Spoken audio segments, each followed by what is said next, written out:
بسم الله الرحمن الرحيم. الحمد لله رب العالمين والعاقبة للمتقين والصلاة والسلام على رسوله محمد وآله وصحبه أجمعين.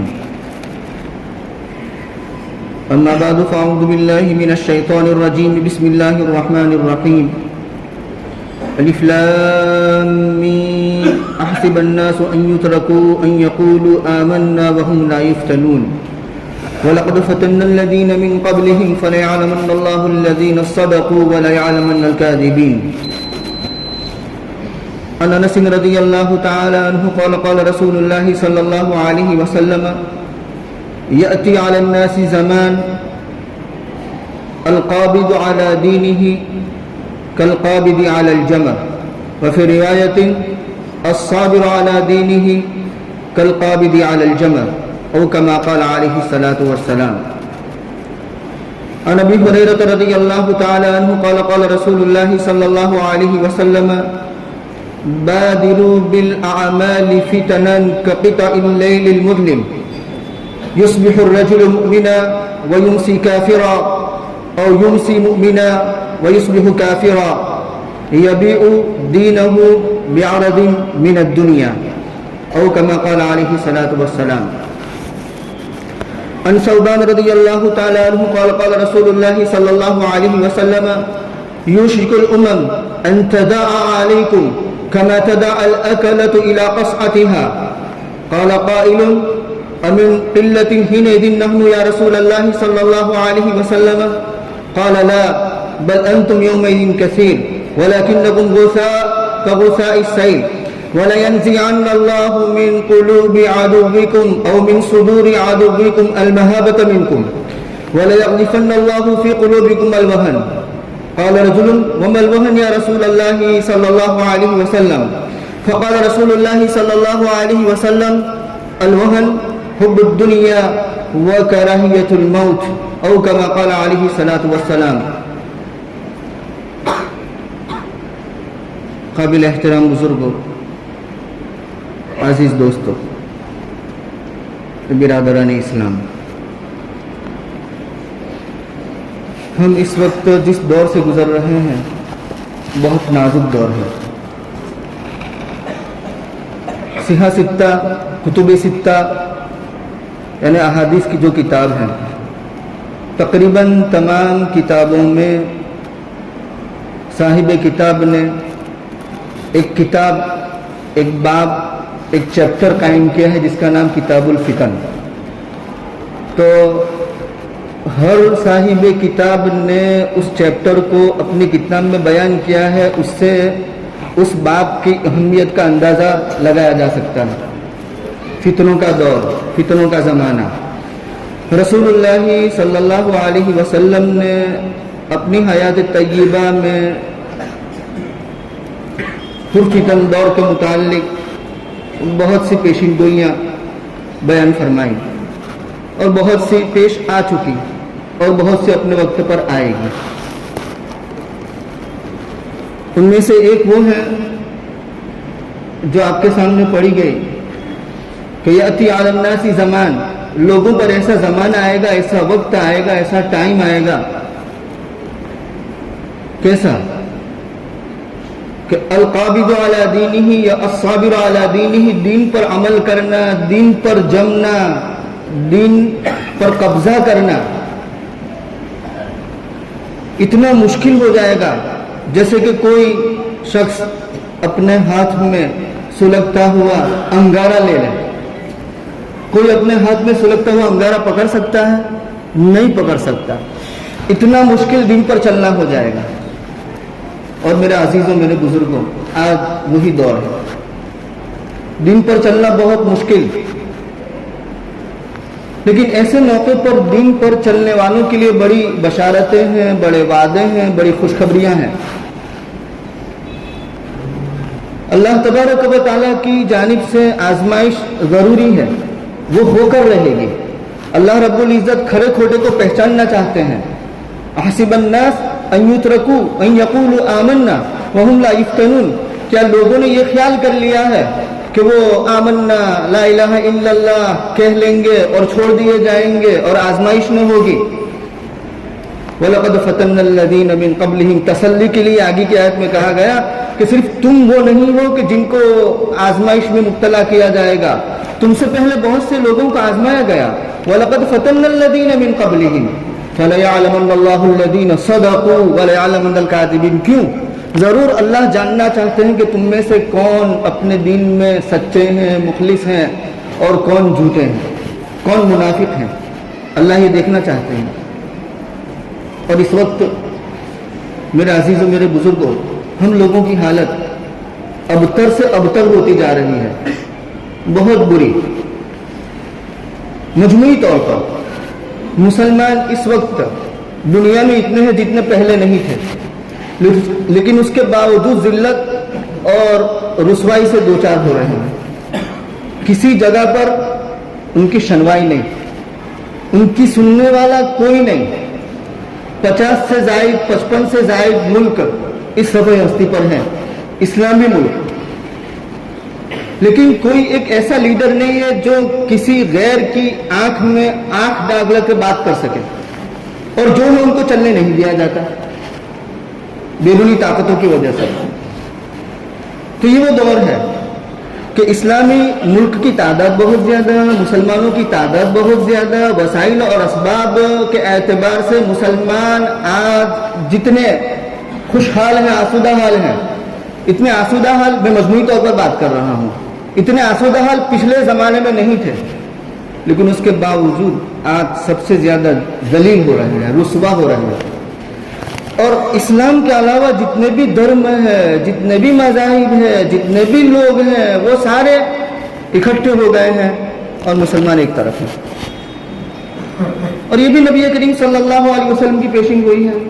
یوشک الامم, امتیں قریب ہیں کہ تم پر چڑھ بیٹھے گی. تداعی علیکم کما تدال اکلت الی قصتها, بھوکوں کو کھانے بھرے کھومچے پر بلایا جائے, کھانے بھرے تھال پر بلایا جائے, ٹرے پر بلایا جائے, اور وہ سارے کیسے بےتابی کے ساتھ, تشنگی کے ساتھ اس پر تڑپتے ہیں, اس پر جھپکتے ہیں, لپکتے ہیں.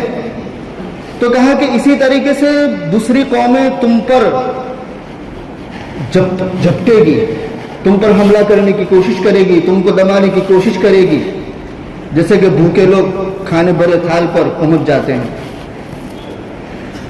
اللہ جزائے خیر دے صحابہ کرام رضوان اللہ تعالی علیہم اجمعین کو. ظاہر بات ہے کہ جب دشمن اتنی کثرت کے ساتھ کسی قوم پر حملہ آور ہوگا اور وہ ان کو کچل دے گا, تو یہ شخص قلت کی وجہ سے, تعداد کی کمی کی وجہ سے ایسا ہو سکتا ہے.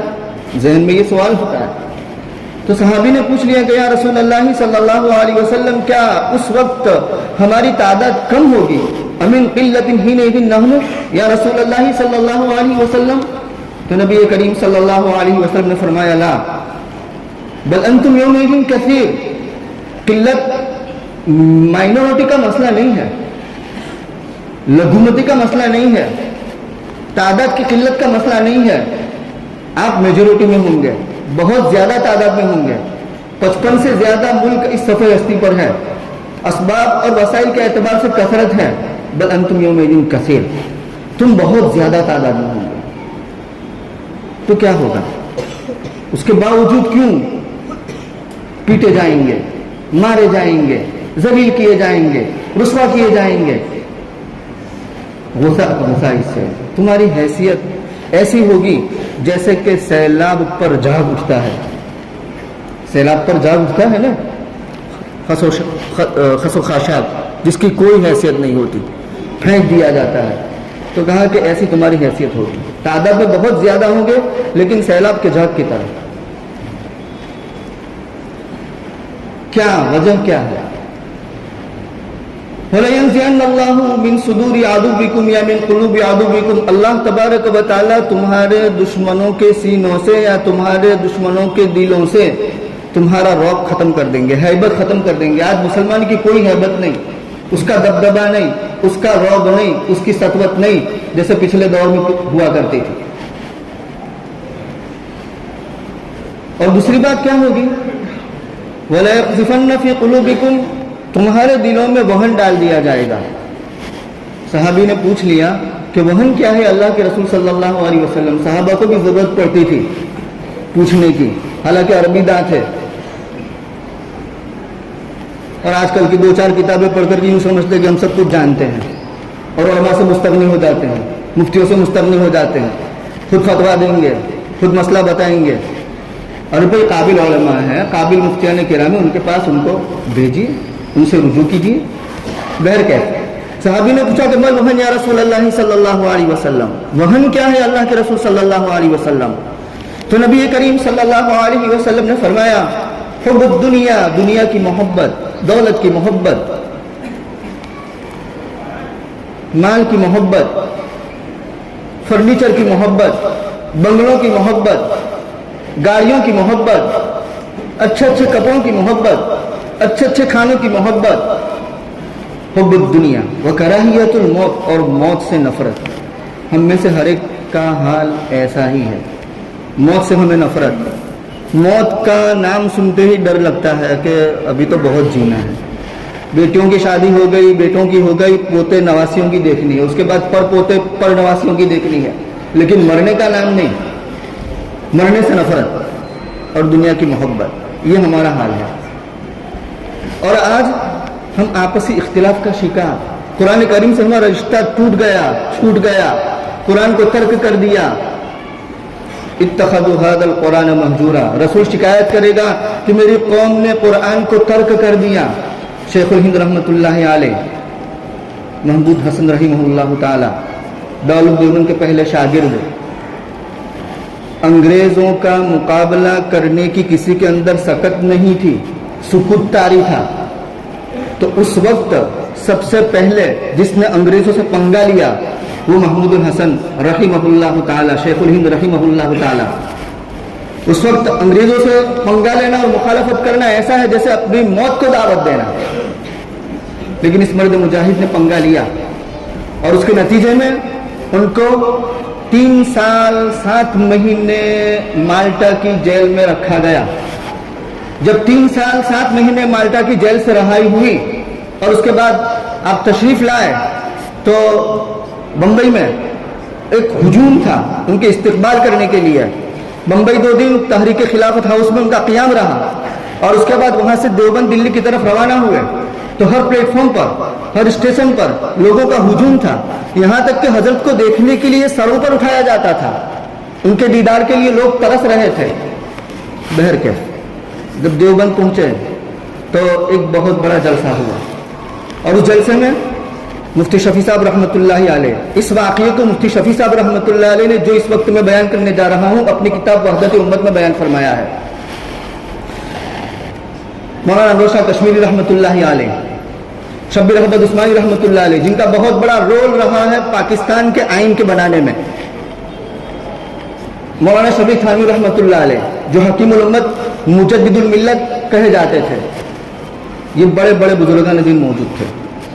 اس جلسے میں شیخ الہند رحمۃ اللہ علیہ نے ایک بات بیان فرمائی، اور یوں فرمایا کہ میں نے جیل کی تنہائیوں میں غور کیا تو میں اس نتیجے پر پہنچا کہ یہ امت دینی اعتبار سے اور دنیاوی اعتبار سے تباہی اور ہلاکت کا شکار کیوں ہو رہی ہے، کیوں ہلاک ہو رہی ہے۔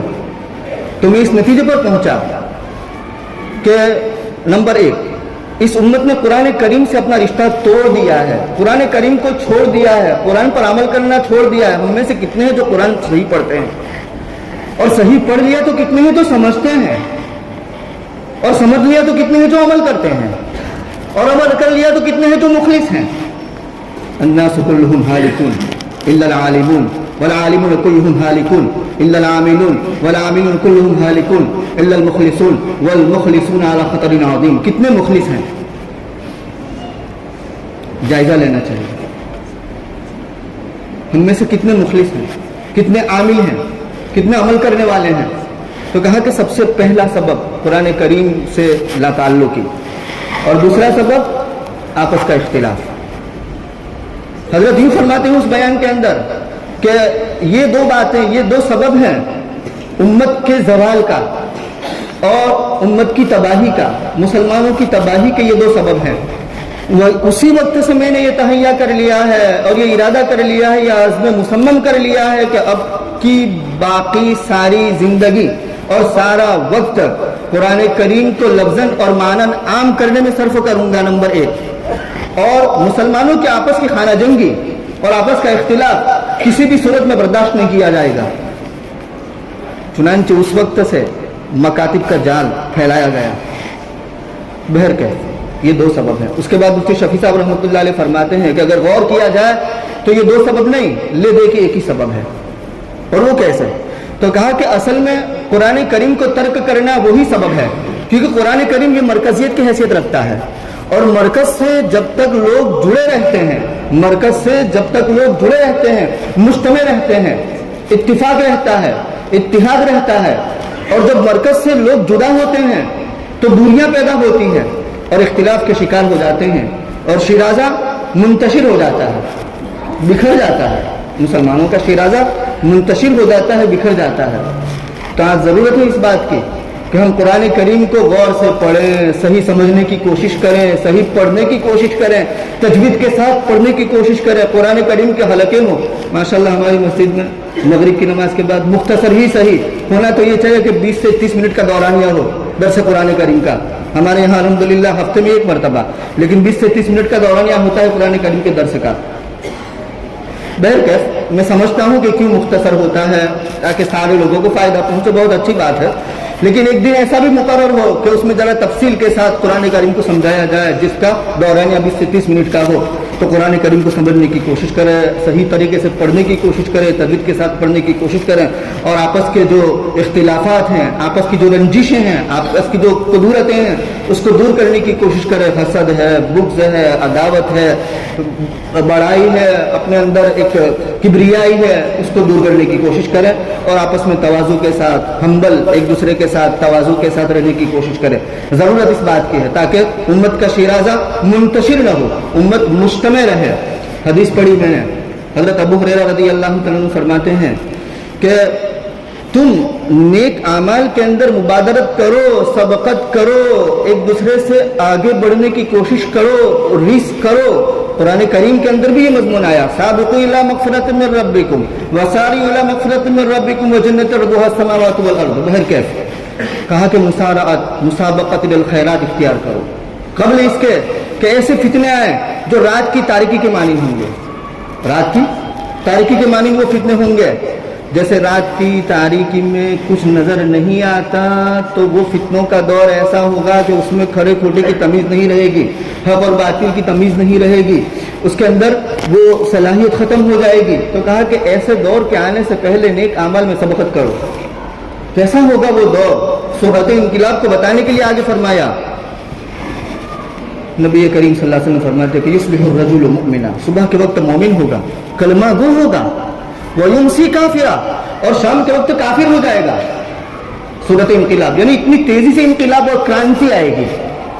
اس کے بعد آپ نے یہ فرمایا او یمسی مؤمنا ویصبح کافرا، رات کو سوئے گا کلمہ پڑھ کر اور صبح کفر کی حالت میں اٹھے گا۔ اللہ ہم سب کی حفاظت فرمائے۔ یبیع احدکم دینہ بعرض من الدنیا، تم میں سے ہر شخص کوشش کرے گا اپنے دین کو دنیا کے معمولی سامان کے عوض بیچنے کی۔ بکاؤ مال بن جائیں گے، کیوں؟ لالچ ہمارے اندر ہوگی، بکاؤ مال بن جائیں گے، کیوں؟ خوف اور بھے، ڈر ہمارے اندر ہوگا۔ یہ دونوں چیزیں انسان کو بکاؤ مال بنا دیتی ہے، اور یہ دونوں چیزیں انسان کو ظالم بھی بناتی ہے۔ جو ظالم ہوتا ہے وہ بکاؤ مال ہوتا ہے اور اس کے اندر بزدلی پیدا ہوتی ہے۔